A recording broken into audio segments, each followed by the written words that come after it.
Can you feel the love tonight?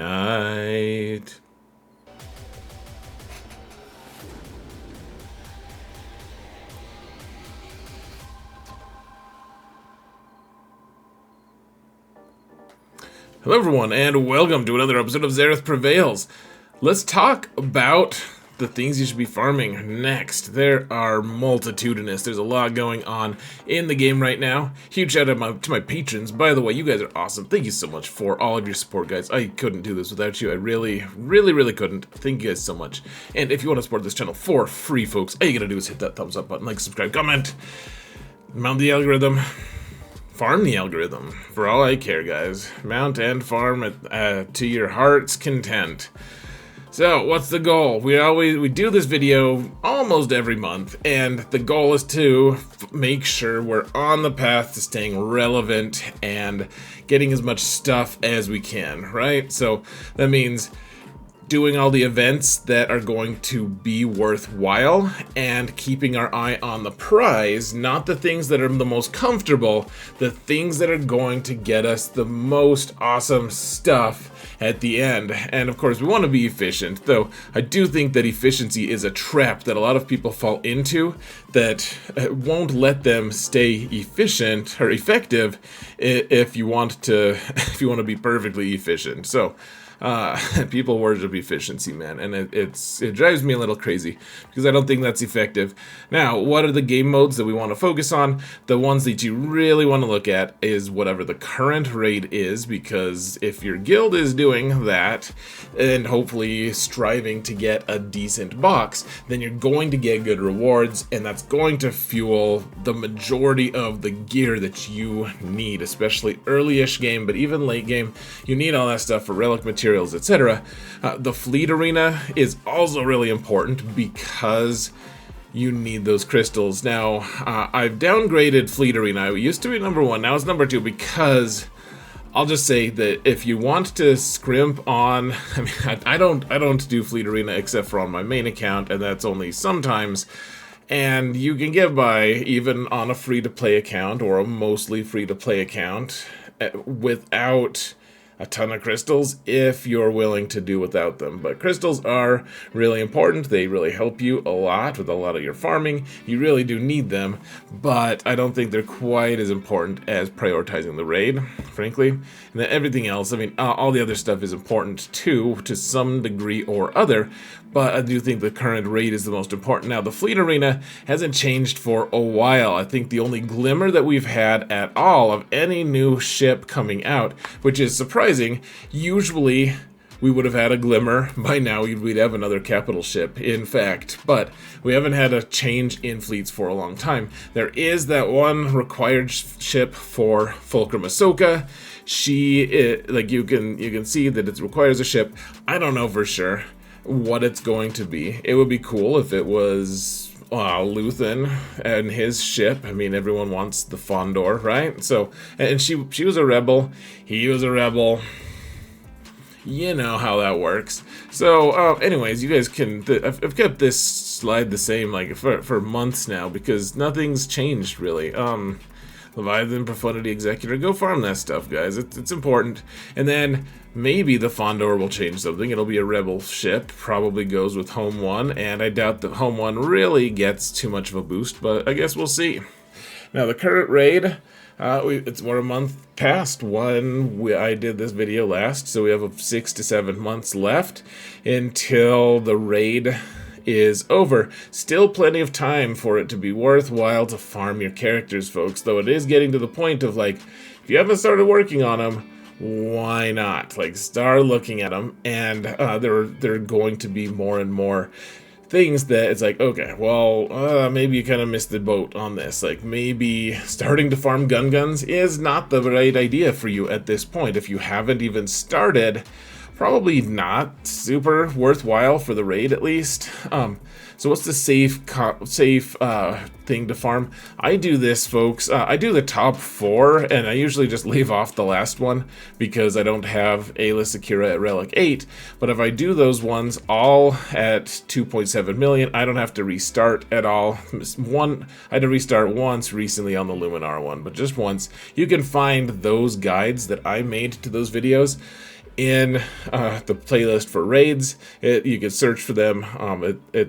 They're fairly recent, but one way or another, I do think that in terms of best investment right now, folks, like I said, Gungans might not be the best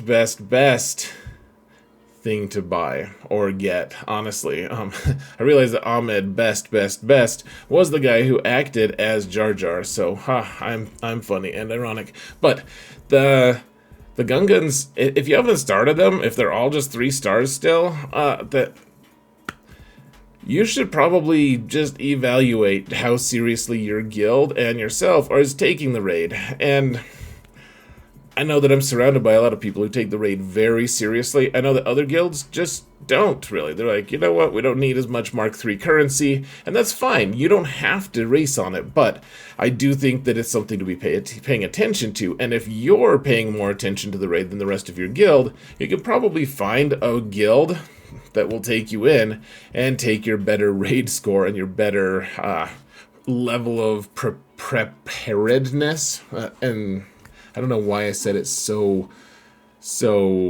crazily, but I do think that Gungans aren't as important as, for instance, the Queen Amidala team with her lover boys. All of those characters are characters that you're going to want anyways. You have the new assault battle for Qui-Gon and Obi-Wan, and even if you don't want to get them to Relic 9 yet, getting them to 7 or 8 for the raid is not a bad idea at all. It seems like there's going to be a never-ending supply of really great datacrons for them, though of course I can't guarantee that. Queen Amidala is going to be good regardless, even if she doesn't have those 2, but those 2 are easy to farm as well, and R2-D2 goes very well with the... Oh, someone followed me on someone followed me just now, guys, on Twitch, and for some reason I didn't turn that volume down, so I think you guys could hear it. Anyways, R2-D2 is required for Leia anyways, and then all of those characters that you see below them, the dark side characters, are a little more priority because they're all requirement characters except for Stap. Stap is a Cantina character. He's very good with Grievous, and Grievous has been really strong lately because of Stap, so probably a little more priority because they're required. The Gungans are not really required. The other ones, a lot of the characters are kind of not required either. I mean, here and there, yes, for sure, but not so much. Now, Rise of the Empire, we're not going to spend a lot of time on this. Nothing has changed for a long time, thank God. We don't want more stuff in Rise of the Empire without CG for somehow being a gracious overlord that they are, giving us a sim button. Like, give us a frickin' sim button ever, CG, please. The new assault battle. This one is something that'll eventually pay for itself, and the characters are really good as well. And the raid, their impact on the raid, like everything, folks.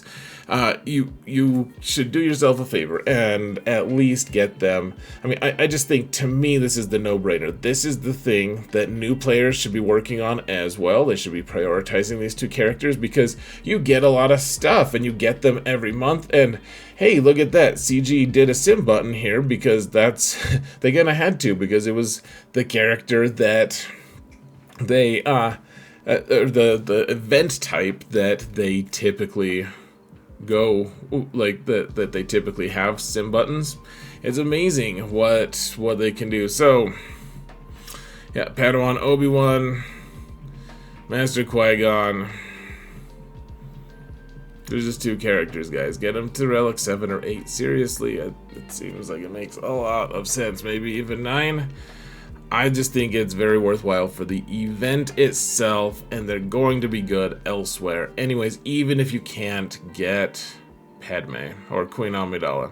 So, Galactic Legend Ahsoka Tano is this big event that they're announcing all this new stuff for, these new characters. They've announced the 3 mothers and Morgan Elsbeth. Captain Enoch is out already. Night Trooper, Death Trooper Peridia. We're going to get bearded Ezra pretty soon. And I think that Ezra is probably not going to be a requirement for Ahsoka, but she's going to be one of those characters that's like, yeah, okay, not required, but this is going to be... It's like Commander Ahsoka Tano, in a way. I don't know that he's going to be lifter level, but you know how Cat is...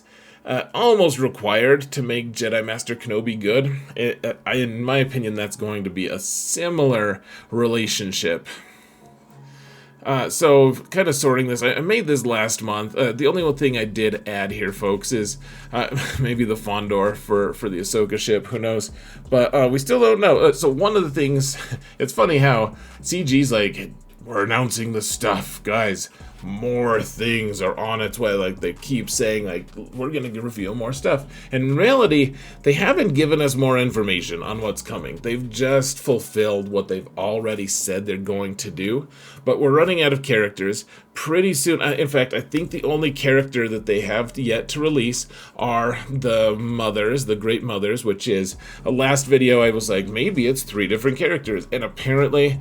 it was already announced at the time that I said that, which I hadn't heard, that it's just one big hut-sized level character. Like, you can't have a summon for the squad or anything. So, that's great. We don't know anything else, though. What's the Ahsoka team, folks? It says on the bottom of the little text on the top, it says Ahsoka's own new squad. Like, what is her squad? Ezra and... who? Like, there's a lot of potential things we don't know. We also don't know, like, Thrawn is just conspicuously absent. Shin Hati is very absent. Baylan is obviously going to be here. Where are they all going to fit, though?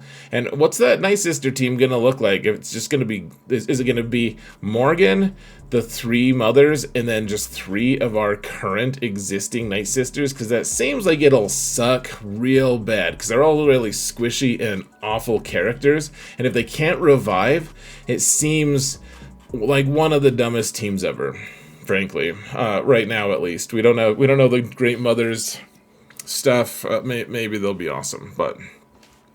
they haven't released new information. They've just been saying they've been releasing new information. Now, Ki-Adi-Mundi has a new Lightspeed bundle, and there is so much crazy controversy right now that I keep seeing from people talking about how dumb the Cam Lightside bundle is. How dare CG release this? They're screwing people over because people have already been farming him, and the people who've been farming him are just gonna finish. And once they've finished it, now they're finally gonna release it. Like, okay, I get the frustration. I don't think that's invalid entirely. Like, it sucks to feel like you farmed something and now it's just gonna be available to everyone for relatively cheap. I'll say this. He is the most entirely impossible character to farm in the game right now, unless it's Malgus. If you want to get it for free and you want to get it early, you can't really farm him quickly. You can't get him, and it costs you a whole truckload of Kyrotech, guys. Like, more Kyrotech than the Gungans cost, for instance, or any number of squads. Like, just for one character that's not a requirement character, and he does well on the teams that he's in, but he is inaccessible. It's not worth joining a guild that just does Geonosis just to get Ki-Adi-Mundi shards, because that kind of guild usually isn't going to have 30 to 50 people who can consistently beat that mission without some kind of coaching, and usually you're not going to find a guild that has that level of coaching or motivation, and so trying to get it through Geonosis is a non-starter. And otherwise, you have to farm it with GET3, which costs so much Kyrotech, and it takes a really long time. Even for my top 10 territory battles, I think it's top 3 territory battles results guild, it would take me like 8 months to farm him with just GT3. It's completely, entirely unreasonable. He is unassailable. You can't get him. You can't get him. So for 20 bucks, so first off, don't spend money. Don't feel pressured by me to spend money. I don't really care what you do with your money. I'm just saying, if you do spend money, regardless of how annoying it is, this seems like an amazing deal. Not to mention, you also get, for this, it's not just the shards. The shards are probably the most valuable thing in this particular bundle, but you also get all of the gear and all of the relic levels, which by themselves would cost more than $20. So even if you already have a 7-star Ki-Adi-Mundi, but he's not geared for some crazy reason, you just get him at Relic 5 instantly, which is worth more than $20 worth of crystals. So, in my opinion, very worthwhile. Yes, I can understand why you're annoyed with CG on some levels. And trust me, guys, if you've watched my Twitch lately, I've been annoyed at CG for a lot of different reasons. Ki-Adi-Mundi is objectively a very, very strong deal for money if you spend money, regardless of how it feels, alright? How to prioritize. So it's easy to get a little confused because there's all these new things being released, and it's like, oh my gosh, I gotta keep up. I gotta get everything Relic 9. Like we have Cat and we have Snips required at Relic 9. We have the zombie troopers and they look like Romans, and it's just madness. They eat people apparently, and they look drunk. And then we have the assault battle that we have to farm these characters. And look guys, just the stuff for the requirements for Balin's Skull and the requirements for for Galactic Legend Ahsoka are all long-term, way down the line farms. We're still gonna have months of farming those. None of them are even available to farm. Don't spend crystals on them unless you want to. The shipments, you can light whale if you want. I'm not even doing that. But there's still like at least 5 characters to be released. Like we still have Ezra for sure. We still have the Great Mothers, and then whatever other characters are with Galactic Legend Ahsoka on her team. It seems like we're going to have those as well. Not to mention maybe some Night Sisters, maybe Shin Hati, for sure Balin's Skull. Tons of stuff that we haven't even had any kind of announcement for. Instead, folks, right now is the time to focus on the raid. Look at the raid. If you're done with everything for the raid, then great. Work on your other stuff. But do the raid, get the new Assault Battle characters, because they're farmable and they're ready and they're good right now. And then later, focus on that stuff. The other stuff is long-term. You don't have to worry about it. So, raid characters, Pow and Moff Qui-Gon Jinn, or Moff Qui-Gon, Master Qui-Gon. And then farm the new characters as they come out if you want to, because it seems like they're all going to be required.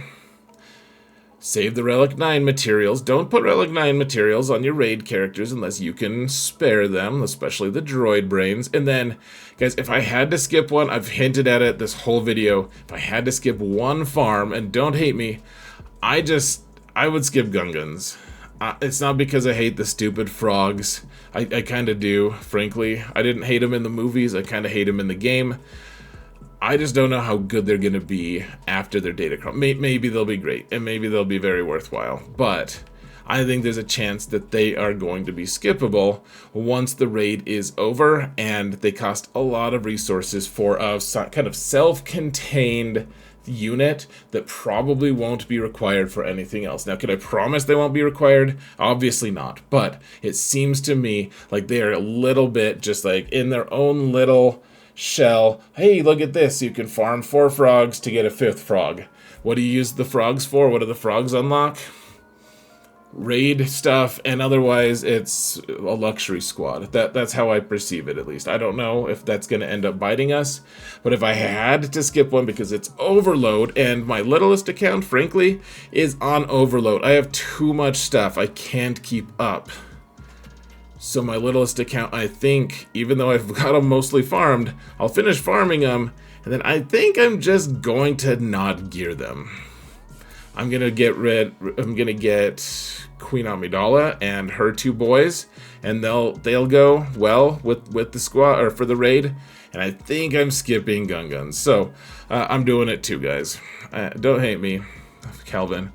So I've linked a bunch of other farm videos that I have that I think are important in the video description. So let me know what your thoughts are, guys. What do you think should be farmed right now? I would honestly, genuinely love to hear it. Thank you so much for watching, and remember that in all things, Xaereth prevails. And I hope you do too.